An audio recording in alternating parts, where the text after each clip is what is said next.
I can't believe in what you believe in. That's I'm okay. Physically, but I don't think I should be damned because I'm not a bad person. I don't go out and hurt people. You're missing his point. He's missing my point. You're missing his point. He, like Matt, is not saying, I condemn you, honey. God does. It's God who wants you burned at the stake. It's a harsh truth. It's a harsh truth. All right, I think we're gonna wrap it up here. It's a harsh truth. God wants you burned at the stake, not Here's me. Here's why I asked that question. Here's why I asked that question. All right, let's finish it here. The crux of that question is this. In the country I currently live in, I have the freedom to believe that. Yes, you do. But you do not have the freedom to go out and commit crimes in the name of God. This is true. Okay.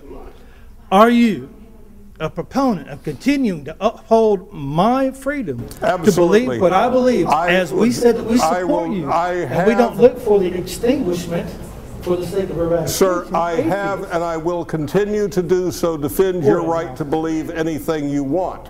I will not defend your behavior if your behavior and your belief forces you to violate the rights of someone else. In other words, your rights end at the point of my nose. Part 2. If we were to follow a process, as we all know, as the Hegelian dialect, into a point where we come to a consensus that for the survival of the earth at its present state of growth, that it should meet a point of critical mass, that if everybody doesn't conform to one belief and God is a source of contention and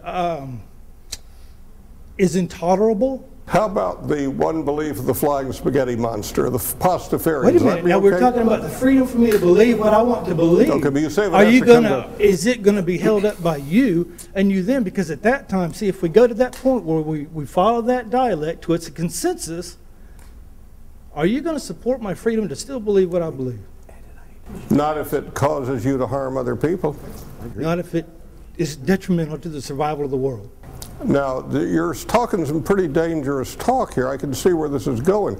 It might be necessary in your worldview for the survival of the world to eliminate atheists who are interfering with God's plan. Is that possible? No. That's not possible. Okay. You wouldn't do that. Okay. I've already said that it's not my desire to extinguish or eradicate anyone. Thank you, sir. We started the debate tonight over the question. Can I just get that last answer to that last question? If it came to that point, to the survival of the world, would you support my freedom to believe what I believe as a nonviolent, faith-practicing Christian? All right, thank you. Let me say this. It sounds like we began the night with the question of does God exist? We kind of moved into more of the issues of Christian theology, the Christian religion in specificity.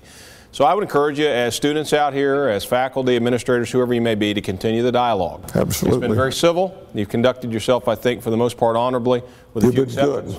And with a very few. But to continue the dialogue, do it in a civil way and do it in a way that that is respectful and courteous. Okay? Let's give each of our debaters a round of applause. Thank you. Thank you, sir. Very, very pleasant. Thank you. Thank you, sir.